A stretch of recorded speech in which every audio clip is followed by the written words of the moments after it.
Boa tarde a todos que assistem o canal. Eu mais uma vez aqui, estamos unidos para refletir e debater sobre a questão hoje das privatizações, que vem ocorrendo assim de maneira acelerada desde a era FHC, o primeiro mandato do governo Fernando Henrique Cardoso, que começou em 1994 e vem se estendendo até os dias de hoje. Eu mais uma vez aqui com vocês, Américo Guedes, eu, professor Jerônimo Lucena, doutor em Física e Matemática e também analista político. Bem, hoje nós vamos falar, professor, sobre a questão das privatizações, que começaram em ritmo acelerado na era FHC, até os dias atuais. A privatização da educação pública, da saúde pública, a privatização dos Correios, da água e de saneamento, do setor elétrico, o caso da Eletrobras já está em andamento já para privatizar. E para finalizar, nós vamos falar sobre a reforma agrária e os agronegócios. As pessoas que não sabem a questão da privatização, privatizar setores e empresas estatais nada mais é que você quebrar a soberania do Estado. É você entregar a administração pública à iniciativa privada. Isso, com o passar do tempo, ocorre um desmonte do Estado e uma quebra de soberania e quebra de cidadania. Ao final desse debate você vai refletir, você vai analisar que privatização, Estado mínimo, os termos que eles usam para enfeitar o pavão, nada mais é do que uma quebra, não só uma quebra de soberania, mas em determinados setores chamados estratégicos, empresas estratégicas como a Petrobras, por exemplo, se enquadram até como crimes de lesa-pátria na Lei de Segurança Nacional e inclusive no Código Penal Militar, no artigo 142, inciso 1 e inciso 3. E a gente está vendo aí, começou o Fernando Henrique Cardoso entregando a Companhia Vale do Rio Doce, e o festival de privatizações começou lá atrás e continua até os dias de hoje. E vamos debater aqui.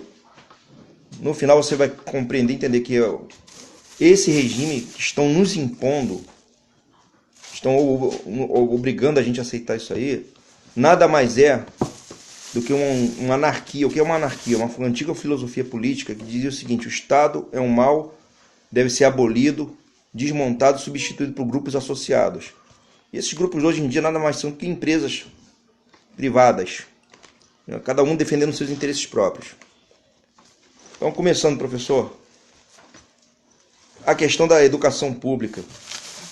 Como vem ocorrendo essa privatização da educação? O senhor que é um educador já há muitos anos, já há mais de 30 anos como educador, essa questão tão delicada, a educação é a base do progresso de toda a nação.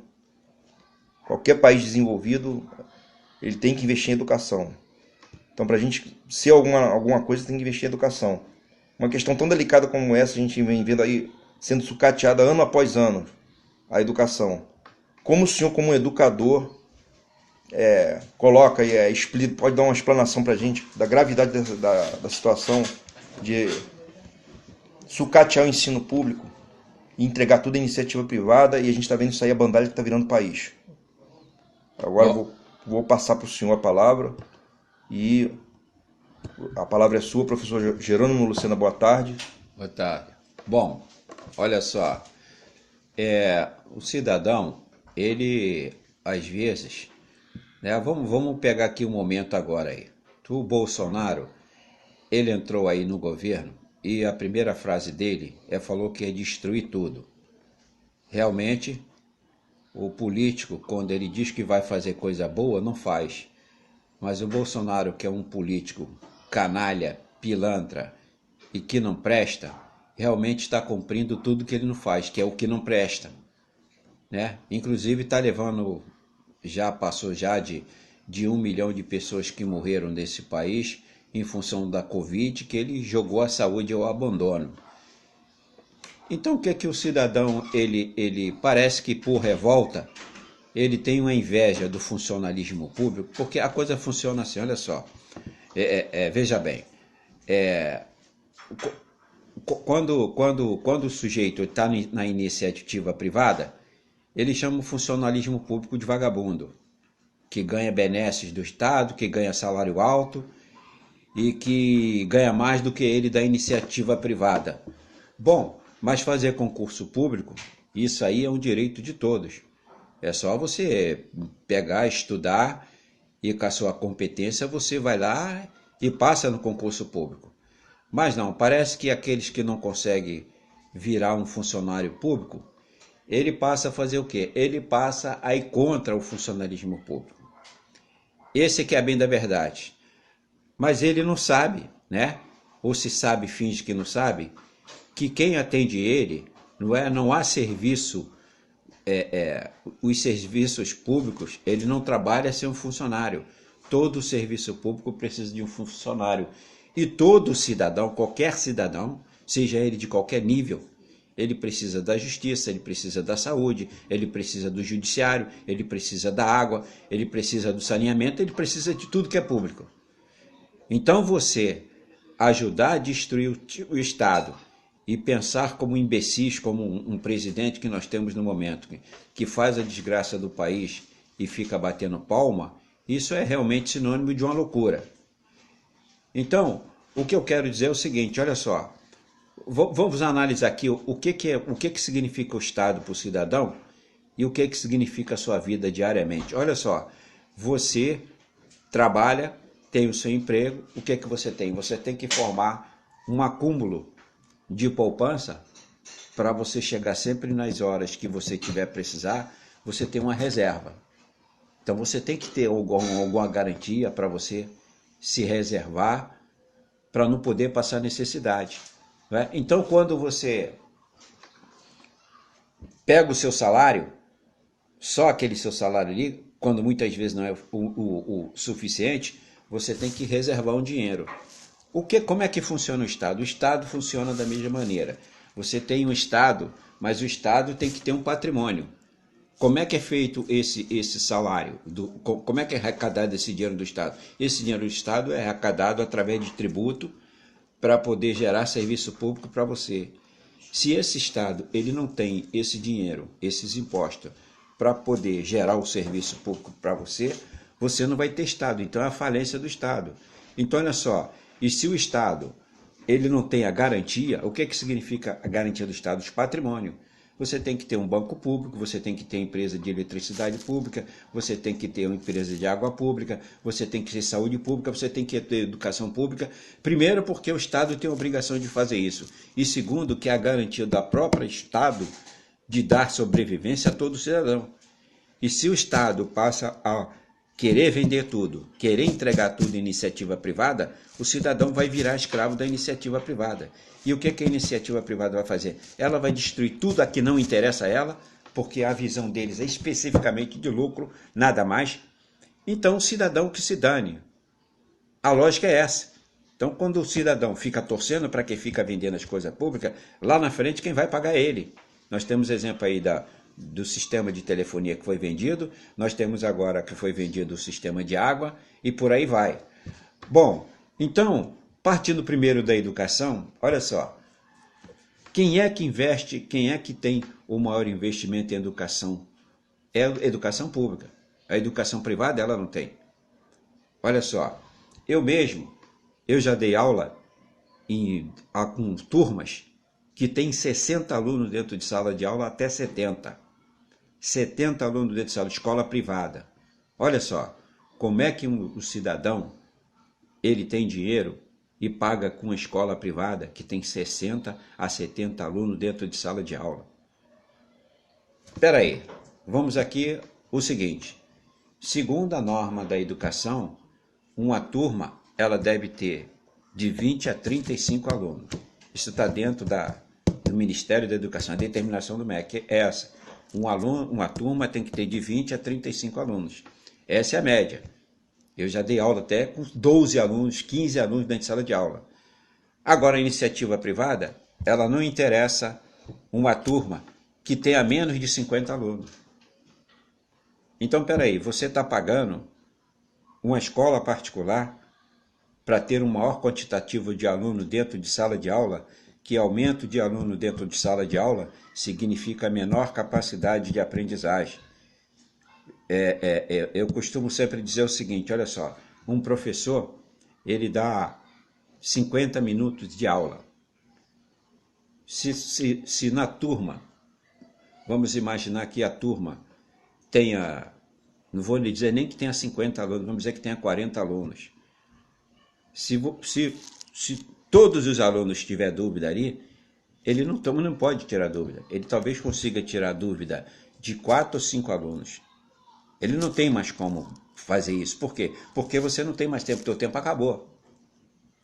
Agora você imagina uma turma que tem 50 ou 60 alunos. Então fica uma coisa infernal. Mas o pior é que o cidadão se conforma em pagar em uma escola privada com mais quantidade de aluno dentro de sala de aula do que o próprio Estado e a Prefeitura colocam em sala de aula, né? Porque geralmente o professor do ensino público, ele se recusa a dar quando esse contingente é superior a 50 alunos, ele se recusa a dar e a escola é obrigada a dividir em 2 turmas. Agora, na escola privada, não, ela tem que acatar, porque o dono da escola, a preocupação dele é dinheiro. Nós temos um exemplo aqui prático, aqui é o seguinte, eu vou dizer aqui uma coisa bem prática aqui para você. Hoje, a menor quantidade de formandos que existe, ou seja, de pessoas que vão se formar, é de professor. Por que é de professor? Primeiro, que o salário do professor em todo o país é baixo.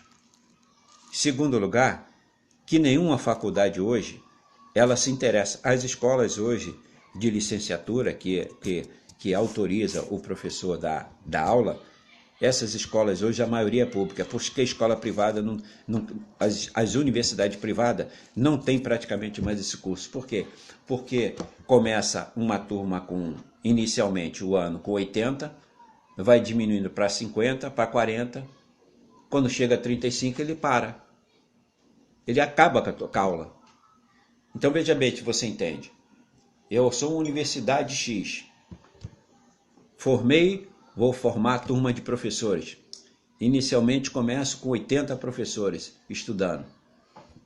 Se até o final do ano essa turma cair para 35 ou 40, eles acabam com a turma. Acabou. Se o cara quiser continuar o curso dele, ele vai procurar uma universidade. E no caso ele só vai ter pública. Então olha só, segundo ponto, onde faz pesquisas a nível universitário, onde faz pesquisa, são as universidades que fazem pesquisa, as universidades públicas.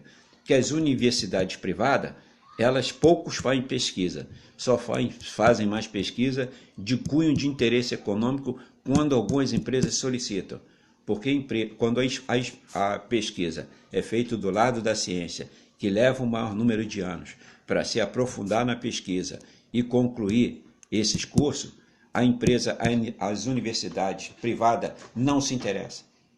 Então todo o serviço científico hoje, ele é exercitado pela universidade pública e não mais pela privada. Então olha só, qual é a questão aí? A questão aí, quando você tem uma educação pública que não funciona, é porque você tem um agente público, porque você tem um agente público.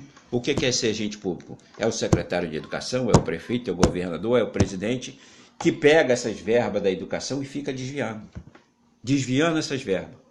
Ou ele desvia a verba, ou aquele negócio também é o seguinte, você não tem um processo contínuo. Um secretário de educação no governo, vamos dizer, do governador Paulo, tem um secretário lá. Quando esse governador sai, entra outro governador, muda o secretário, ele vem com outra ideia. Então, cada governo que tem é uma nova ideia de educação e muitas vezes não é nem ideia, é uma coisa que eles tiram do bolso do colete, sem critério nenhum, técnico, sem critério técnico, simplesmente porque eles acham que tem que fazer daquela maneira. E muitas vezes, agora mesmo no Estado, nós tivemos aí como secretário de Educação do Estado o seu Curso de Bittencourt. Ele saiu aí, tem mais ou menos um mês que ele saiu. Foi demitido por esse bandido desse governador, Celso Castro, que é outro canalha. Então é o seguinte, esse Corte Bittencourt era da iniciativa privada. Ele tem escolas. Tem 4 ou 5 escolas. Se o cidadão é da iniciativa privada, ele vai defender que interesse? Público ou privado? Privado. Exatamente, exatamente. Olha só, vamos partir aqui, vamos agora aqui para um negócio mais interessante. Na época do governador Brizola, porque a legislação diz o seguinte, a legislação educacional fala o seguinte, se a escola pública não tem vaga para dar para o aluno, ela tem que dar uma bolsa, ela tem que pagar uma bolsa, a mensalidade, numa escola particular. Então, repetindo, o Estado ou a Prefeitura não tem uma vaga de ensino para dar para o aluno, ela tem que pagar essa vaga na escola particular. Muito bem. O seu Brizola, na época, ele descobriu que 30% a 40% das bolsas que ele pagava não existia aluno. Eram alunos fantasmas. Estava indo para o bolso de alguém. Exatamente, é para o bolso dos donos dessas escolas privadas. Então ele simplesmente acabou. Ele simplesmente acabou com isso no governo dele. Então era exatamente assim que se fazia. Então, da mesma forma agora, né, houve um erro aí do governo federal, apesar de ter ampliado muitas vagas aí no governo Lula e Dilma, eles terem ampliado muitas vagas para iniciativa privada, mas devia ser o contrário. Deveria aumentar, apesar de que aumentou muito, tá? O Lula, por exemplo, ele aumentou, parece que 13 ou 15 universidades públicas em todo o Brasil. Em todo o Brasil. Só no Rio de Janeiro, até o ERJ, que não é do governo federal, é do Estado, ele ajudou a construir 3 unidades da UERJ aqui no estado do Rio de Janeiro. O governo federal, não é obrigação dele, não. E construiu mais 2 ou 3 polos de universidades federais aqui no Rio. Criou em São Paulo e criou em outros estados polos de educação, universidades federais, onde praticamente não existia. Então, olha só, quando o poder público ele faz isso e amplia o seu contingente de alunos para o aprendizado, ele está transformando a tecnologia brasileira. Além do que, não podemos esquecer o seguinte, olha só agora no caso da Covid. O caso da Covid aí é outra situação. Você sabe que as universidades, hoje praticamente no Brasil, só existe universidade de medicina pública. Hoje você quase não tem mais educação de universidade privada. Aqui no Rio de Janeiro eu acho que você não tem mais nenhuma.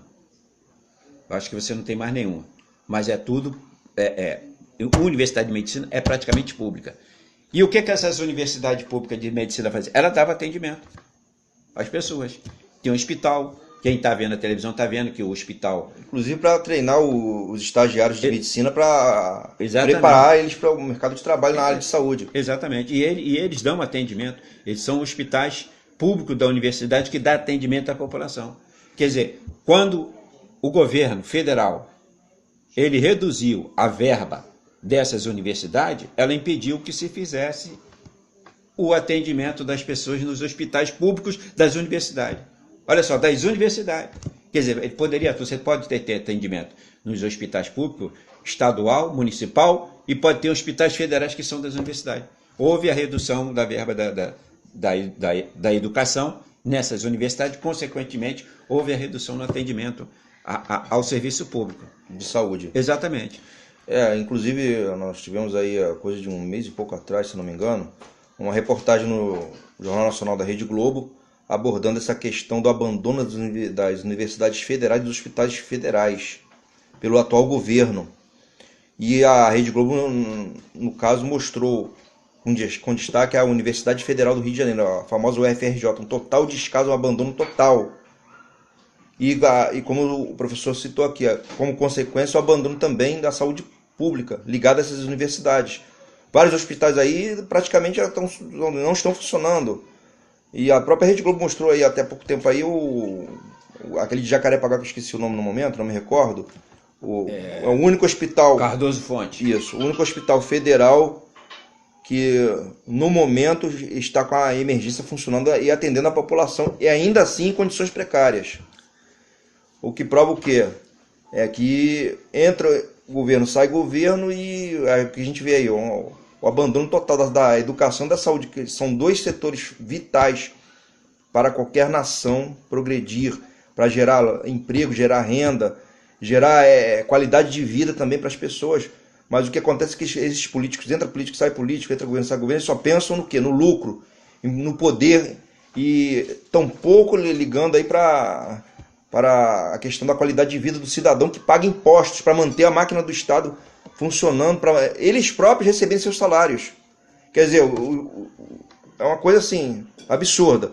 O cidadão, ele é funcionário do Estado, ele recebe dinheiro do Estado para prestar um serviço de qualidade à população que paga o seu salário através de impostos de carga tributária, e o cidadão trabalha contra o próprio Estado, facilitando, como a gente citou lá no início, começou lá atrás, na era FHC, facilitando esse festival de privatização e desmonte do Estado, entregando tudo à iniciativa privada. Quer dizer, não só um crime de lesa pátria, como eu citei lá no início, em alguns casos até crime militar previsto no Código Penal Militar, artigo 142, inciso 1 e inciso 3.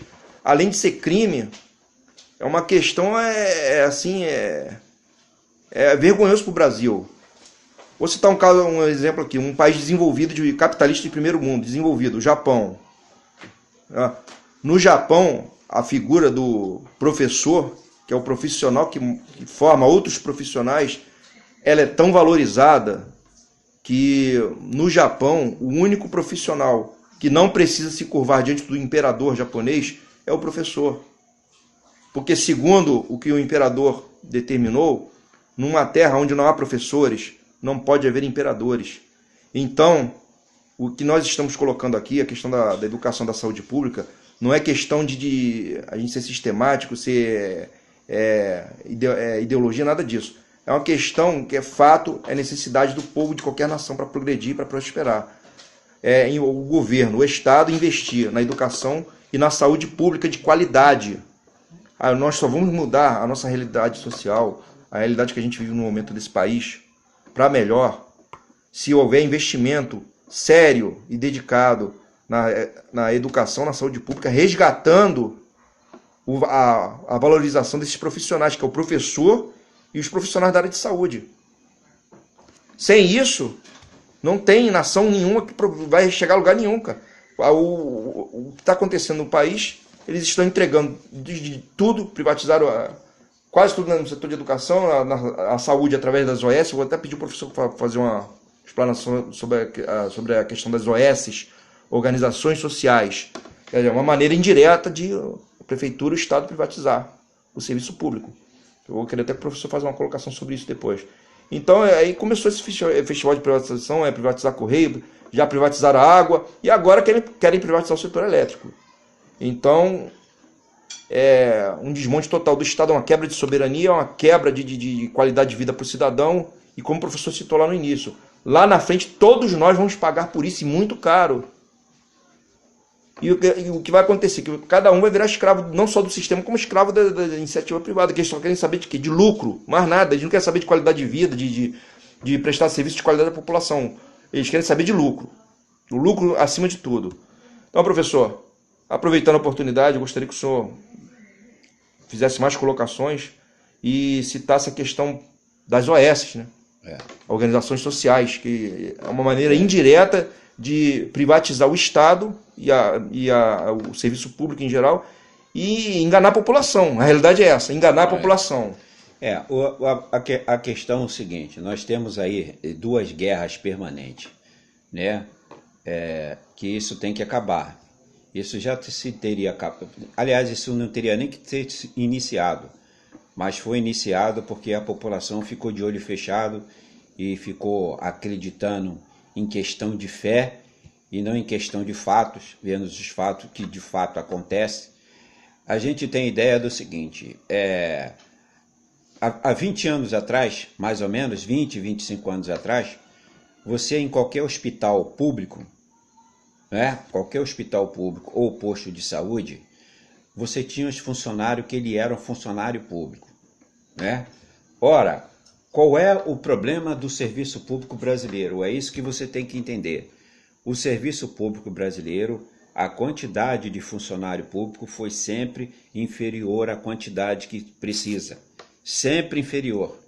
Se você está numa repartição pública que precisa de 100 funcionários, só tem 50. Você está numa repartição pública que precisa de 200, só tem 100. Então você nunca tem de fato o quantitativo de funcionário público real e necessário para atender toda a população. Basicamente é assim que funciona. Entendeu? Então o que acontece? Então naquela época, que eu estava citando há 20 anos atrás, você tinha o funcionário público que era funcionário público e prestava um serviço público. Desde 2010, em 2010, só 30% dos servidores da saúde eram funcionário público. Só 30%. Talvez hoje não tenha quase ninguém. Então o que é que você tem hoje? Você tem o inverso. Você tem uma empresa privada, né, que a prefeitura e a sociedade deveria até tomar vergonha na cara e pegar essas OS e identificar-se ela pelo nome. O funcionário que trabalha na prefeitura para um OS, ela tinha que ter no emblemazinho dela lá, o logotipo da empresa, para ver que o serviço não é público, é privado. O dinheiro é público, mas o serviço é privado. Para a gente botar a limpo o que é que eles pregavam o tempo todo contra o serviço público, que era só público na época, que eles ficavam desmoralizando. Agora não, agora você tem o privado, não tem o privado? Por que eles querem se passar por público agora? Não, eles têm que botar a bandeira deles. É da UES Joaquim, então bota lá UES Joaquim no peito, para provar que o privado é 10 vezes mais incompetente do que qualquer servidor público. Mais incompetente. Exatamente, exatamente. O que provou o seguinte, olha só, o que é que você tem hoje? Você antigamente, quando o serviço era só feito por funcionário público, acontecia a morte de um parente seu ou algum desastre dentro do hospital que levasse você ao seu parente falecer, o serviço público era responsabilizado. Hoje quem é? Hoje não tem mais ser responsável. Então a empresa privada presta o serviço, se morrer, ela diz que não tinha funcionário suficiente, aconteceu inciso, é uma coisa muito comum falar, não, eventualmente houve uma falta, eventualmente porra nenhuma. É o que eu acabei de falar para você, na época em que era o funcionário público, só público, você caía naquela mesma situação, é o que eu acabei de citar, era 50 funcionários quando você precisava de 100. Mas a empresa privada faz diferente. Se precisa de 50, ela bota 10 ou 15. Nem a metade. Para fazer o serviço de 50. Exatamente. Então foi essa a distorção que houve. Então, olha só, amigo, hoje a empresa pública mata a empresa privada, mata você com o nome de prefeitura. É um agente do serviço privado, se utiliza de verba pública, mata você e o Estado que ganha a responsabilidade e a sua família que se dane. Essa é a lógica que você tem hoje. Então é isso que tem que ter distinto. E voltando aqui, um fato interessante é o seguinte, quando esse canalha desse prefeito que está aí, esse canalha, Eduardo Paes, né, esse canalha que está aí, ele quando era prefeito, foi ele que criou essas OS dentro da saúde. Foi exatamente ele que criou as OS da saúde. Na realidade são empresas privadas disfarçadas de organizações sociais. Ele botou um nome bonito para enfeitar o pavão. Organização social. Mas quem não sabe, quem não está informado, acha que aquilo ali é público, é para...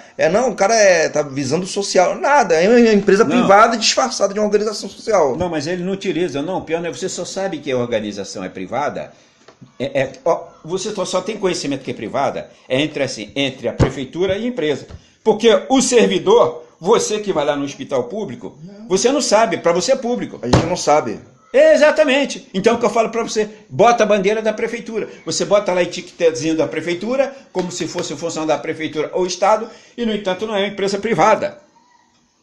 E se acontecer alguma coisa de grave, não, a culpa é da prefeitura, a culpa é do Estado.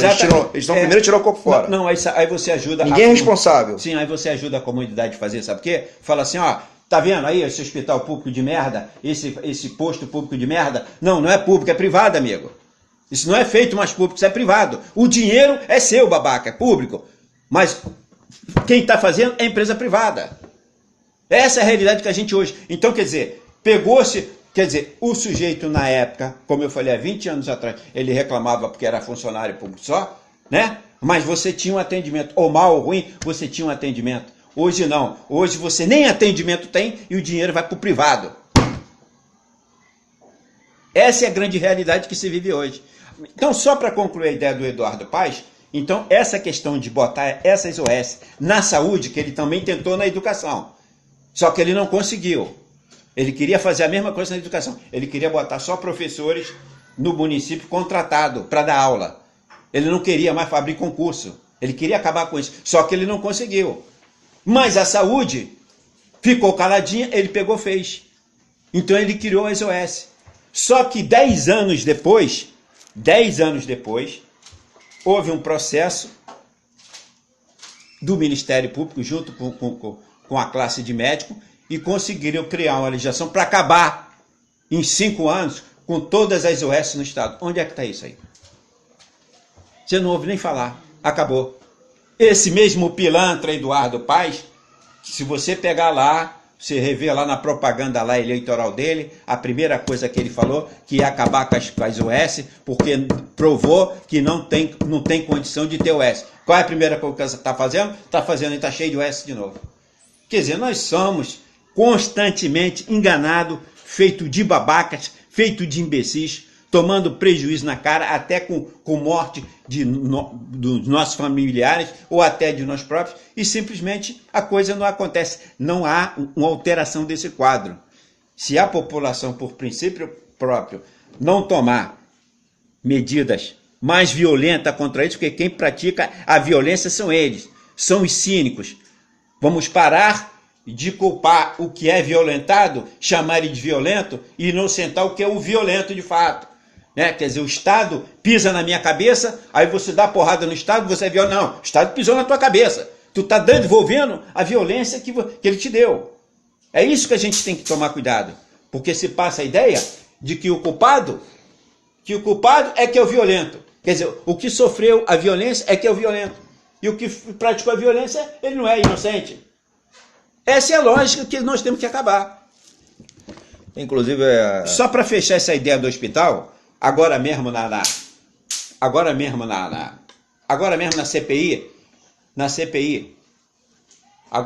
CPI, agora da Covid, a questão dos hospitais públicos, ele falou que Bolsonaro botou uma porrada de OS para controlarem os hospitais federais e não deixarem que desse atendimento para a Covid. O próprio Witzel falou isso agora. Ele, no depoimento na Covid, lá na Covid, lá no Senado. Exatamente. Então você vê o seguinte, nós somos eternamente sendo governados por bandidos mesmo, descarados, assassinos, sem nenhum caráter, que são os covardes que fazem covardia com a população, que não tem o poder de revidá-lo. É por isso que eu falo, a população tem que revidar para ver se consegue transformar isso aí. A questão da OS, que eles criaram aí para disfarçar a privatização, parece que está se estendendo também para os Correios, tentar acontecer Correio, água, Eletrobras. O que você pode falar sobre isso aí? Sim, então olha só, por exemplo, agora o Correio, né? Todo mundo está sabendo agora que o Correio hoje é um grande negócio. Por que o Correio é um grande negócio? Porque o camarada agora, você faz uma compra pela internet, quem te entrega é o Correio. Né? Você tem bancos, você tem alguns estados, por exemplo, você pega Roraima, alguns municípios de Rondônia, de Mato Grosso, de Tocantins, você pega determinados municípios que o Correio funciona como banco. Você deposita para algum familiar seu que está lá no interior, e o Correio, você vai lá na agência do Correio receber esse dinheiro. Há pouco tempo o convênio era com o Banco do Brasil e o Bolsonaro acabou. O Bolsonaro acabou. Era Correio e Banco do Brasil ali dentro. Era um tipo, uma agência do Banco do Brasil que funcionava dentro dos Correios para atender os pessoal que vinham, mandavam dinheiro de outros estados para você ir lá receber. Eu lembro disso, cheguei a ver isso muitas vezes. Então, eu mesmo fiz pagamento pela agência ali, na época quando eu era aqui aquele agência central ali do Correio, lá na Presidente Vargas, aquele grandão, aquele prédio dos Correios. Tinha uma agência do Banco do Brasil ali dentro. Não, exatamente, funcionava ali dentro. Então, em resumo, o que acontece agora? Agora você tem todas essas grandes empresas que fazem entrega, tipo Casa Bahia, Magazine Luiza, entendeu? Todos esses aí, eles querem pegar o Correio, que é público, que já tem toda uma estrutura montada, que a empresa... Custou o suor do trabalhador, que paga imposto. Isso. Então olha só, para você ter ideia, o Correios, ele fatura atualmente mais de 30 bilhões por ano, só com esse negócio de entrega. Então o que eles querem? Eles querem pegar a empresa do Correio, comprar preço de banana e ficarem com toda a estrutura montada e roubar o cidadão. É isso aí. Toda vez que o governo federal vende uma empresa pública, ele está roubando o cidadão. O lucro não vai mais para o Estado, não vai mais ser revertido. Não tem mais caixa. Em benefício público. Exatamente. Vai para o bolso do empresário. É como se você deixasse de receber um salário. É isso aí. É como se o país estivesse deixando de receber um salário, então na hora que ele tiver que comprar comida lá, vai faltar, porque não tem o dinheiro lá da empresa do Correio. Assim é o Banco do Brasil, assim é a Petrobras, assim é a Eletrobras, então tudo. Isso que acontece. Entendeu? Então, olha só, eu vou dizer o seguinte, o que eles estão fazendo agora? Eles estão tentando, de toda forma, vender o Correio. Toda forma eles vão vender o Correio. E com detalhe, eles primeiro começam a sabotar o funcionamento da empresa. Começam a fazer funcionar mal, sabotar mesmo, sabotar. Começa a fazer funcionar tudo mal, tudo ruim. Que é para ter a desculpa para privatizar. Nós temos aqui um exemplo, por exemplo, o Collor foi o maior, o maior, eu considero assim, como o maior canalha do país. O maior canalha do país. Esse maldito que virou presidente por um ano, ainda foi muito, não devia ter virado, devia ser demitido no dia seguinte, tipo o Bolsonaro. Entendeu? Ele conseguiu botar na cabeça do povo brasileiro que o funcionário público é vagabundo. Foi ele que conseguiu colocar. Vou dar um exemplo agora aqui. Chamando todo mundo de Marajá. Exatamente. Caçador de Marajá. Caçador de Marajá. Exatamente. Vou dar um exemplo agora prático aqui. Olha só, vou dar um exemplo aqui prático agora. Qual é o banco que tem agência em todo o país? Banco do Brasil. Caixa Econômica Federal. Caixa Econômica Federal. Acabou. A Caixa Econômica tem agências em barco lá no Amazonas. Você sabia? Agências funcionam num barco. Tem um barco que é a agência. Ele vai de rio em rio lá para atender as pessoas. Você vê que... Aí vem esse governo aí, eu vou fazer até uma colocação. Coloca um representante dos bancos privados para ser presidente da Caixa Econômica Federal.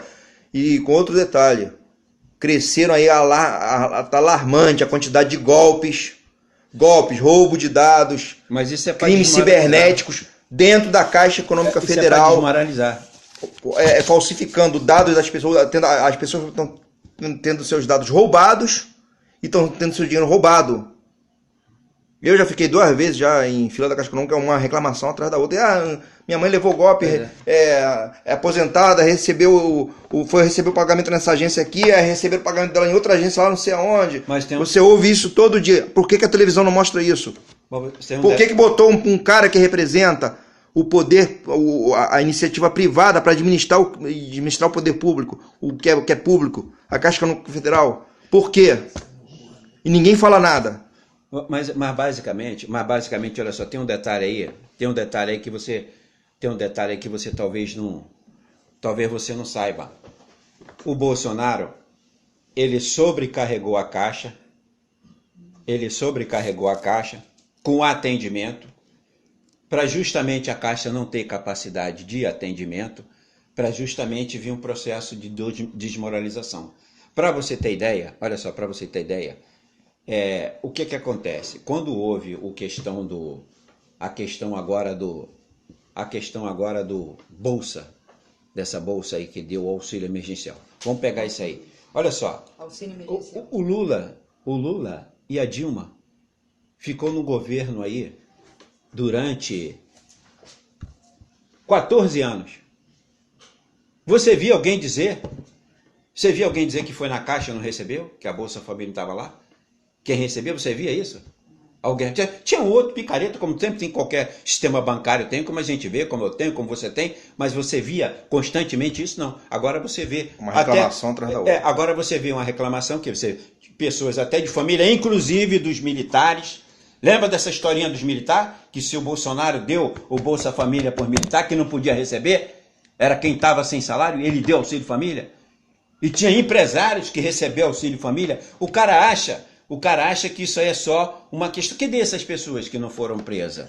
Que desses militares que ele devolveu? Devolveu porra nenhuma. Mas qual era o interesse disso aí? O interesse era só desmoralizar a Caixa Econômica. Exatamente. E outra coisa mais grave ainda, indiretamente também desmoralizar a Polícia Federal, porque com o aumento de crimes federais, né, nível federal, no caso da Caixa Econômica, com roubo de dados de clientes tendo seus dados roubados e dinheiro roubado, cresce o número de inquéritos na Polícia Federal, não tem condição, a pouca quantidade de agente público, dar conta desses inquéritos. Quer dizer, indiretamente também a Polícia Federal está sendo desmoralizada pelo próprio governo federal. É como o INSS, ele bota lá perito, que aparece lá uma vez ou outra, mas exatamente é isso que ele quer, o governo federal quer, que é que não tenha perito mesmo, que é para o cara não se aposentar, o cara ficar doente em casa e não receber nem o salário.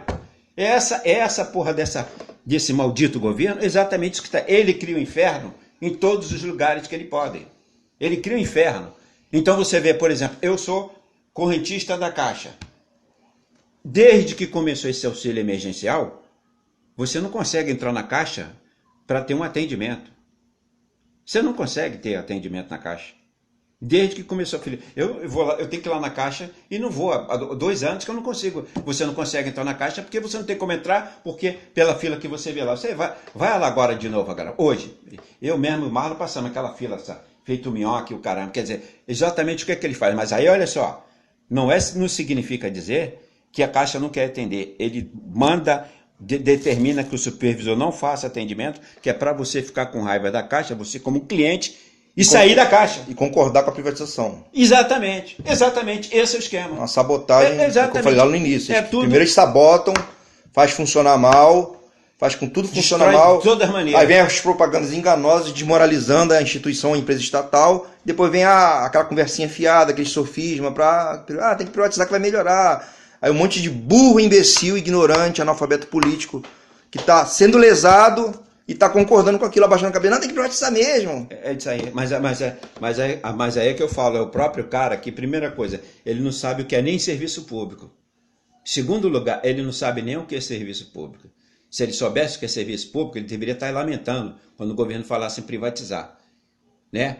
Tá aí um exemplo agora aí maior, que você vê que os alunos das universidades estão loucos. Por quê? Porque está reduzindo verbas e vagas que não tem dinheiro. Agora está fazendo falta? Agora está acordando que está fazendo falta? Como é que o serviço público é bom? Bom não, é necessário. É vital. É vital. Então agora está acordando e vendo que determinadas coisas não é como a gente pensa. Entendeu? E a questão, a gente entrando agora na questão aqui da água e do saneamento, né? Um exemplo agora é a SEDAI. O que eles fizeram com a SEDAI? Todo mês a água estava podre. Todo mês a água estava podre. Encheram o Rio Guandu de lama. Exatamente. Exatamente. A água saindo suja nas bicas. Não precisa nem encher o Rio de Lama, rapaz. É só você não fazer a limpeza das velas de filtração. Aí vem a privatização. Ainda temos lugares aí que as pessoas estão recebendo a conta e não tem água. Não tem água. E aí, acabou o problema todo, acabou tudo. Acabou. Privatizou, acabou. Isso. Acabaram os problemas todinho. Isso. Agora, o mais interessante, o cara não sabe o seguinte, olha só. Eu estava vendo o estudo da Universidade Federal, da COP. Olha só como é que funciona a coisa aqui. Eles deram já isso há 20 anos atrás, nem agora não. Há 20 anos atrás, a COP apresentou um projeto de drenagem e saneamento para o Rio de Janeiro, as prefeituras e o Estado. Esse projeto foi feito. Só que acontece o seguinte, meu amigo, o Brasil não é feito para pobre. Para pobre não que eu digo, para o trabalhador, não é para pobre. Para o trabalhador, não é feito para o trabalhador, ele é feito para o cara que tem carro. Então você vê só um negócio. Você tem uma porrada de viaduto. Hoje você tem uma porrada de viaduto, uma porrada de túnel, uma porrada de via. E você não tem o saneamento para fazer a drenagem de tudo isso que está aí. Aí ele fala assim para você, não, Américo, porque a estrada, o viaduto, o túnel vai te beneficiar. Me beneficiar em quê? Quais são as linhas de ônibus que passam pela linha amarela? Ou que passa por túneis que corta mais caminho? Quais são as linhas? Quais são as linhas de ônibus que você vê? Onde é que Conta-se a dedos e as poucas que circulam, tudo lotado. Então, não dá conta. Não dá. Você, por exemplo, você tinha, por exemplo, olha só, você tinha, por exemplo, uma linha chamada 460. Não sei se você pegava esse, era São Cristóvão e Ipanema. Eu peguei muito essa linha. Era uma linha que você pegava ali em São Cristóvão e ela pelo túnel. Pelo túnel ali, o Rebouças. Ele ia lá, saía em Laranjeira, tal, seguia para Ipanema. Era rápido, mas era a passagem, era 1,40 a mais. Na época era a metade a mais do que o valor da passagem. Quer dizer, peraí, como é que me beneficiou se eu estou pagando uma coisa que eu não pedi? E outra coisa, o sistema de transporte que é eficiente é trem e metrô, amigo. O sistema de transporte eficiente chama-se trem e metrô, não ônibus. Ônibus não é sistema de transporte eficiente. O sistema de transporte eficiente é trem e metrô. Então, em resumo, e quando a COP apresentou esse projeto, em 10 anos você estaria com todo o sistema de drenagem e saneamento, tudo pronto. Mas acontece o seguinte, o governador, ele não pode botar lá prefeito Américo na manilha, que vai ser coberta de terra, né? Você não vai querer, né, Américo? Não é isso? Você que é desculpa a expressão, um canalha, né, que está pensando só em você mesmo, você quer uma plaquinha sua. Então você não vai botar uma placa lá na manilha, que Américo, tá? Nem a tubulação subterrânea. Exatamente. Não vai aparecer. Então nada interessa. Não vai aparecer. Aí tem que colocar no viaduto, no túnel que aparece tal, não sei o quê. Né? Em verdade, a coisa funciona dentro desse aspecto. Então, em resumo, não fizeram o projeto, não desenvolveram o projeto até hoje, venderam agora a SEDAI junto com o projeto de saneamento, porque está nisso aí. Eu quero ver hoje, agora, grave, a SEDAI foi vendida agora em março de 2021. Eu quero ver até o ano de 2050. Se eles fizeram, de fato, a metade. Manda ele lá para Nova Iguaçu, manda ele lá para Japeri, para Queimados, manda ele lá colocar manilha lá e sanear aquilo lá. Manda ele fazer isso. Pergunte o seu Lindbergh Faria, que ele sabe que quando ele substituiu lá o cara lá, um outro cara lá, que tal o tal de Aparecida Gama na época, que era prefeita também, como ela teve que colocar manilha. Ela não fez nem a metade do que tinha que fazer. Seu coisa também, seu Lindenberg também nem a metade fez.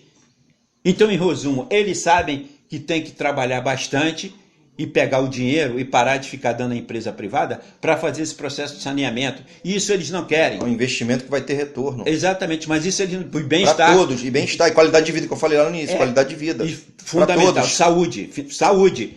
Porque se o cara tem tudo melhor tratado, luz, água e tudo direitinho, é melhor para todo mundo.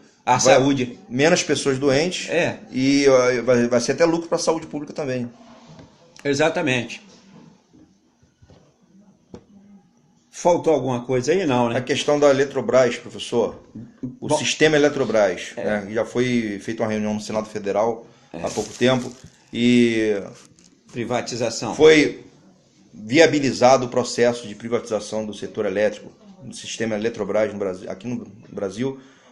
E uma coisa que eu fiquei mais uma vez indignado com os cidadãos que pensam e raciocinam também. O nosso presidente da República tem o poder da caneta, o poder de veto ou de sancionar leis, e tem o poder das Forças Armadas para impedir a quebra da soberania e a entrega do patrimônio público. Não fez nada, se omitiu e ainda concordou. Não, ele vai sancionar agora. Pois é. E aí? Faz uma explanação pra gente, professor. Não, olha só. Veja bem, mas é que aquilo que eu te falei. O que a gente tem que entender no processo de privatização é o seguinte.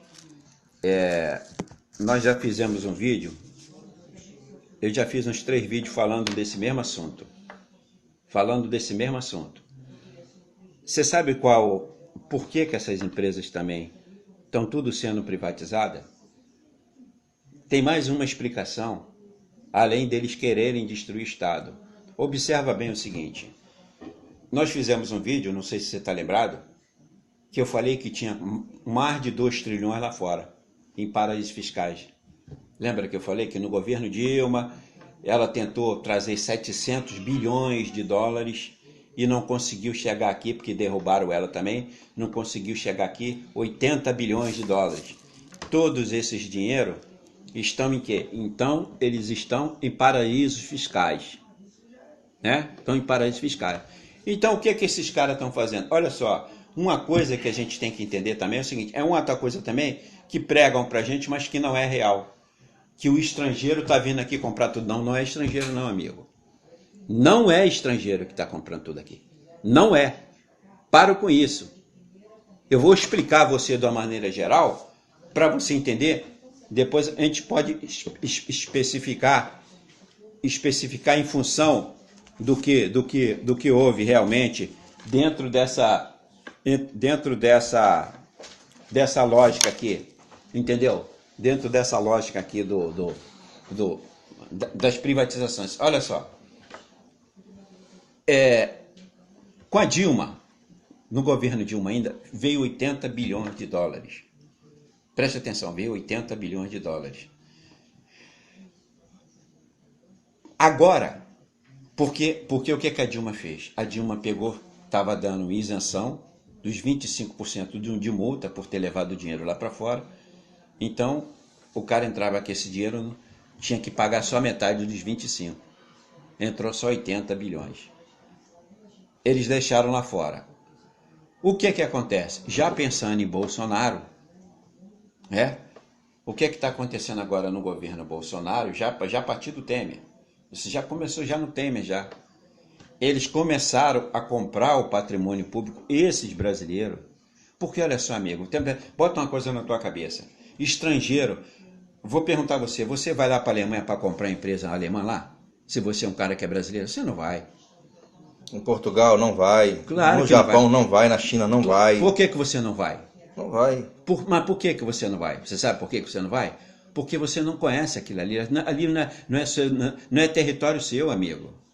Você entende de empresa, mas você não entende da cultura do povo. As pessoas é que vão influenciar no resultado do teu perda ou lucro daquelas empresas. Você percebeu como é que é? Então você não vai se aventurar, rapaz. Você vai se aventurar em comprar uma empresa elétrica? Você é alemão, vai lá, aí você é alemão, aí vem aqui no Brasil comprar uma empresa elétrica aqui. E amanhã o governo? Você pode pegar a empresa elétrica e levar ela para a Alemanha? O estrangeiro, ele compra o que ele pode levar para lá, rapaz. Ele não compra o que vai ficar aqui, rapaz. Você entendeu como é que é? Então ele não se arrisca. Então quem é que está comprando isso aqui? Quem está comprando isso aqui são esses filhos das putas que durante anos ficaram levando dinheiro lá para o exterior, através de paraísos fiscais, fazendo lavagem de dinheiro, agora estão trazendo de volta. Eles estão trazendo de volta e a maneira que eles estão fazendo é comprar tudo que é brasileiro. Então, se nós tivermos que virar dominados, tivermos que virar escravo, nós vamos virar escravo desses bilionários brasileiros que durante anos e anos ficaram assaltando o país, levando dinheiro lá para fora para retornar com esse dinheiro e comprar o país de novo para eles e fazer da gente escravo. Essa é a lógica. Não é o que eu penso, não. Essa é a lógica. É o que está acontecendo. Aí eles botam a fundação, não sei o que, tal, botam o nome alemão, estrangeiro, o inferno, para a pessoa pensar que é grupo. Não é ele mesmo. Só que eles são piores do que se fosse um outro cara estrangeiro, porque o outro cara ficaria com medo. Eu vou só te dar um exemplo aqui. Já que a gente está dentro da Eletrobras aí, vamos falar da Light. Vou te dar um exemplo prático da Light. A Light, a origem da Light era o quê? Estatal. Não, a origem da Light, canadense. A Light era uma empresa canadense, você sabe disso. Então, o que aconteceu? Depois de 20 anos, ela ia devolver a empresa. Aí veio aquela malandragem daquele japonês pilantra, Shigeaki Ueki, que ficou milionário e mora lá no Texas, né, que ganhou um caminhão de dinheiro. Só mais um ano, a Light ia devolver a empresa ao governo, que já não interessava mais ela em ficar com a empresa. O governo teria recebido de novo a Light. Aí veio o Shigeaki Ueki, que essa malandragem falou que ia comprar e jogou mais um tributo nas costas do povo brasileiro, fazendo o povo brasileiro de otário. Muito bem, ficou do Estado, não ficou? Ficou do governo federal. Virou do governo federal, não ficou do Estado, do governo federal, né? Muito bem. Passou-se alguns anos, o governo federal repassou o controle para quem? Da Light, para o Estado. Né? Para o Estado. O que o Estado fez? Vendeu a Light. Quem é que comprou a Light? Grupos franceses de eletricidade. Olha só, grupos franceses de eletricidade que compraram a Light. O último presidente, e até lembra até hoje, chamava-se Michel Gaillard, um francês. Então ele comprou a Light. Só que acontece aqui o seguinte, qual foi a questão aí? Ele veio com a política gananciosa, porque todo mundo sabe que na Light, que as empresas de eletricidade em toda a Europa, ela tem a sua conta é dividida assim: existe um consumo mínimo e existe um consumo máximo e existe uma média. A maioria das pessoas, elas pagam a média do consumo. Você tem a média. Então a sua conta já vem certa. Você não tem esse negócio do marcador vir na tua casa, não. Você paga pela média. Muito bem, por que ela não fez isso aqui? Não, porque ela queria a ganância o quê? O lucro. Então, o que ela fazia lá na França, ela não fez aqui. Aí investiu em quem? Investiu que era chamada política do gato. Pegar o gato, intimidando as pessoas, tal, botando a polícia na porta das pessoas, levando para a delegacia, tal, arrochando, até que chegou uma hora que essa porra deu cansaço. Aí passou a dar o quê? Passou a prejuízo. Então ela estava tendo mais prejuízo em querer acabar com o gato do que deixar o gato. Aí ela resolveu deixar o gato. Largou de mão. Mas só que ela largou de mão, mas já estava numa de... Tomou tanto prejuízo que não estava aguentando mais. Vendeu a companhia. Vendeu não, minto. Ela não vendeu. Ela ia ser devolvida ao Estado. Olha a situação aí. A Light, ela ia devolver ao Estado a empresa. Governadora. Quem era a governadora? Dona Rosinha, esposa do seu garotinho. Aí a canalha pegou a Carioca Engenharia com a Christian Nelson, pegou essa agora que está até aí ela estava até aí na Lava Jato, foi pega pela Lava Jato,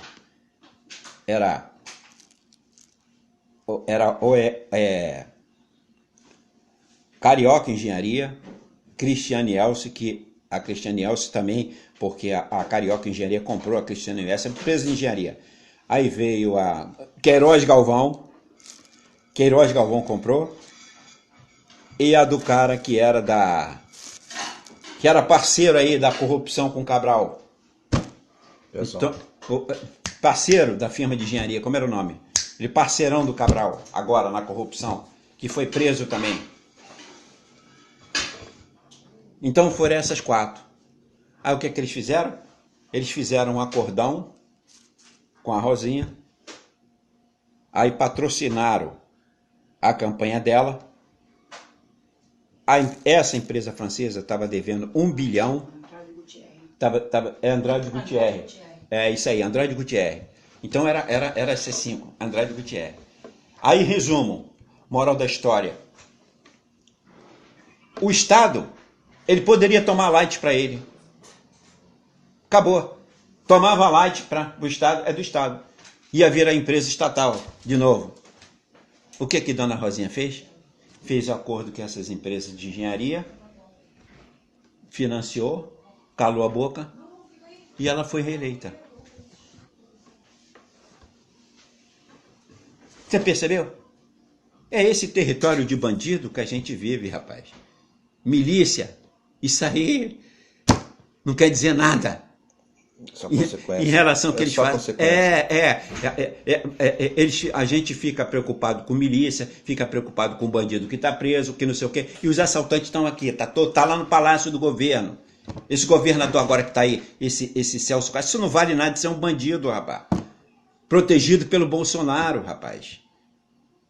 Defensor de milícia. O negócio lá agora que houve, quando da chacina, qual foi o bairro? Jacarezinho, ele tá fazendo de tudo para abafar o negócio, rapaz. É esse país que você vive, rapaz. Esse é um país que o cidadão tem que pegar nas armas e atacar eles. Não é ficar preocupado com o ladrãozinho de carteira, nem quer contar no Bangu 1, Bangu 2, ou milicianos piores, sabe, são esses, são os governantes. Tá aí, os caras venderam a Eletrobras. Foi quem? Foi 513. Você tem 513 deputados que estão vendendo patrimônio público. Você tem 81 senadores bandidos que estão vendendo patrimônio público, rapaz. Esses é que são bandidos, rapaz. É isso aí que a sociedade tem que enxergar. Tem que pegar uns caras desses e arrancar aí da casa dele e falar, ó, seu canalha, você vendeu o que é nosso. É isso que a sociedade tem que cobrar, rapaz. Chegar lá naquele palácio lá do Planalto, do governo, da Câmara dos Deputados, dos senadores, tem que falar, vocês não vão trabalhar não, vocês são vagabundos. É isso que a sociedade tem que fazer, rapaz. Você tem que afrontar. Tem que afrontar. Foi aquilo que eu estava falando para você. Bolsonaro hoje bate no peito que ele faz o que quer com todo mundo e com todo, chama todo mundo de imbecil, de idiota, caga na cabeça, mata a pessoa e não acontece nada, ninguém faz porra nenhuma. Essa é a lógica que nós estamos vivendo. Você vai querer no diálogo, você vai consertar, você vai conversar com esses caras no diálogo? É com esses caras que você vai consertar? Olha só, cara, o Brasil é o maior produtor de alimento do mundo. As pessoas estão passando fome, rapaz. Uma coisa incoerente e ilógica. Ilógica. Exatamente. Não tem lógica. Exatamente. Aí a empresa. Não aí, tem. Aí a grande. É o agro. Aí, para concluir o nosso assunto. Aí você tem. A questão da reforma agrária e do agronegócio. Exatamente. A reforma agrária. Olha só, sabe quanto é que você está pagando no óleo de soja? Você está pagando R$8 no óleo de soja, não está? Você sabe quanto é que o americano está pagando no mesmo óleo de soja que você compra no mercado? Ele está pagando R$2, rapaz. Você paga no teu mercado 8, ele está pagando lá. Você vai pagar lá R$2, rapaz. Que porra é essa? Você está entendendo como é que é? Então, em resumo, tem que acabar com essas grandes produtoras de alimentos. Isso não quer dizer nada, não, rapaz. Você tem que acabar a reforma agrária. Pega aquela fazenda de estudinho, faz loteamento e acabou. Rapaz. Carne, você está pagando a 100. Você compra uma 100 a R$27, R$28, rapaz. Uma coisa que antes da pandemia custava R$12, R$14. Você está pagando 27, quase o preço de um filé. Então, tem que acabar com esse negócio de agronegócio, rapaz. Tem que fazer a reforma agrária e você comprar lá o teu produto lá, tem vários produtores lá produzindo e você comprando, rapaz. É isso que tem que ser. Aí vai para a televisão, vai lá para a Globo, tudo é agro, e os caras ficando milionários, né? Os caras ficando milionários, e você que é o consumidor, passando fome e pagando os produtos olho da cara. É essa a lógica que nós estamos vivendo hoje. E com a desculpa a culpa é da pandemia. O que a pandemia tem a ver com isso? É isso aí. Com a pandemia, vários trabalhadores perderam seus empregos, várias pessoas ficaram sem fonte de renda segura. Então não era para os preços subirem, era para diminuir, para baixar, não para subir, disparar. Qual a desculpa? Mas olha só, mas isso aí não tem desculpa, não tem desculpa. Olha, eles não estão preocupados, cara. O produtor do arroz, esse é o problema seguinte. Se você tivesse um governante aqui, quanto é que vale o quilo do arroz? Vamos imaginar, R$3, tá, o quilo do arroz está R$3, tá, tudo bem. Então aqui é esse. Passou para 6? Não. Ah, passou para 6? Não. Está proibida a exportação de arroz. A carne, quanto é que está a carne? Peraí, 1 quilo de 100 a 27?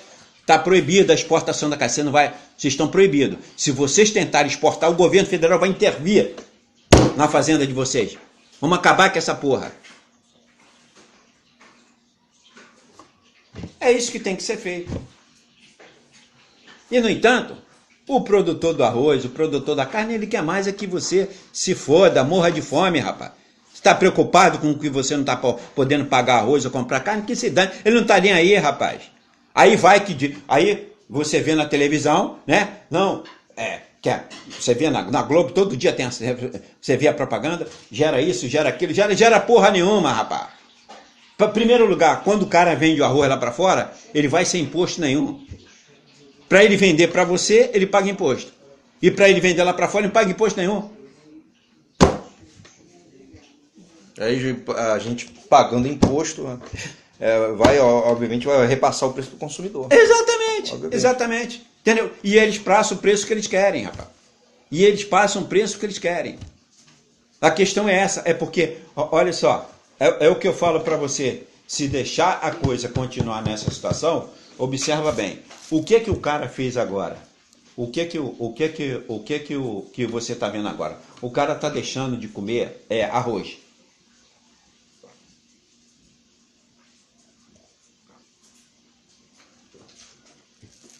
O cara não diminui a quantidade de arroz? Não diminuiu de carne e tal, cara. Olha só. Você está deixando de comprar o produto como se o produto fosse um produto importado, que viesse o olho da cara. Quer dizer, um arroz, o cara não está podendo comprar um arroz. O cara não está... Feijão agora, o quilo de feijão não sai de mais de R$7. Parou em 7, não sai mais, é de 7 para cima. Você percebeu como é que é a coisa? Então, em resumo, a situação que você vive é o seguinte, é um processo de intimidação também no seu estômago. Você hoje é escravo, a sua alimentação é escravo de uma estrutura que está lá preocupada em vender os produtos dela por exterior e a população do seu país que produz esse alimento que morra de fome. Essa é a lógica que nós estamos vivendo hoje. Acabamos de encerrar aqui a pauta de hoje, que foi a questão das privatizações na saúde pública, na educação pública, nos Correios, na água e saneamentos e na Eletrobras, no setor elétrico, o sistema Eletrobras. E finalizando com a questão da reforma agrária e agronegócio. Mais alguma colocação, professor? Final. Uma colocação final é o seguinte, o que eu tenho para dizer é o seguinte, esses camaradas que estão no poder, essa classe burguesa que está mandando a polícia matar as pessoas indiscriminadamente, né? Aí vai um governador imbecil, seja ele de qualquer estado do país, e fica dizendo que a polícia vai tomar providência. Vai tomar providência porra nenhuma. Eles fazem a população de idiota. Agora, o que eu vejo interessante é o seguinte, que a pessoa tem qualquer parente que é assassinado no meio de uma comunidade dessa pobre, e eles vão botar a bandeira assim procurando justiça. Não tem justiça. Não tem justiça. Infelizmente a verdade é essa. Na verdade, as pessoas têm que procurar se armarem e vir para a defesa própria. Porque não tem justiça. A polícia está aliada à milícia, que por sua vez o seu governador assina embaixo tudo que a polícia faz, ainda vai para a TV debochar da cara do cidadão.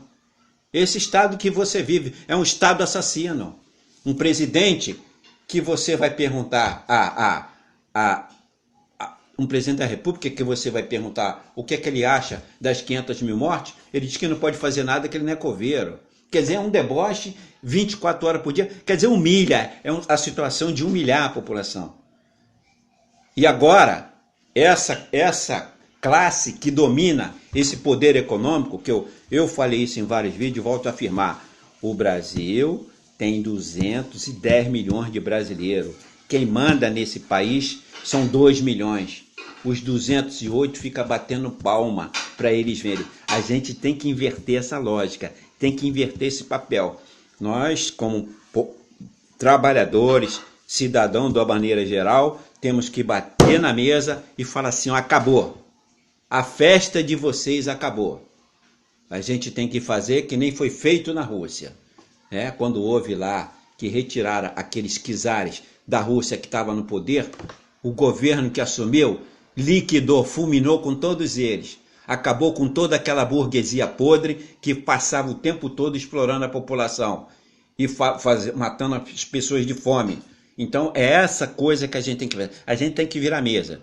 E não tem diálogo. Ou vai na base da revolução, na base das armas, e se tira. O cidadão hoje, o único que tem a defender ele é ele próprio. Então, se só tem ele próprio para se defender, então ele tem que se unir a todos os outros que estão na mesma situação para poder inverter esse papel. Ou senão, a gente vai morrer dentro de casa, Tem pessoas que morrem dentro de casa, trabalhando com um tiro de uma bala que vem da polícia, que nunca é da polícia. Você já viu? Eu quero saber o seguinte, qual é o cidadão que já ouviu de algum policial a declaração seguinte, olha, eu matei um trabalhador. Você já viu algum policial falar isso? Não, é sempre bandido. É sempre bandido. Ele nunca matou o trabalhador. E a bala nunca veio da arma dele. Nunca, não, foi os caras que atirou. Agora mesmo, essa semana agora, tem 2 dias ontem, eu estava até mostrando isso, eu estava até falando, mataram um camarada, tinha 5 policiais. Aí, um só tomou a culpa, os outros 4 desapareceram, mas o que tinha no meio dessa mentira deles? Que eles foram lá falar na delegacia. Tinha uma padaria que filmou, eles foram lá na padaria, intimidaram o cara para pegar a fita, conseguiram pegar, mas tinha um cara do andar de casa de cima, ó, filmou tudinho. Aí acabou com as historinhas deles. Caiu a casa. Que são covardes. Além deles serem assassinos, eles são os covardes. É essa sociedade que a gente está vivendo, não só no Rio de Janeiro, mas a gente está vivendo em todo o país. Tá bom?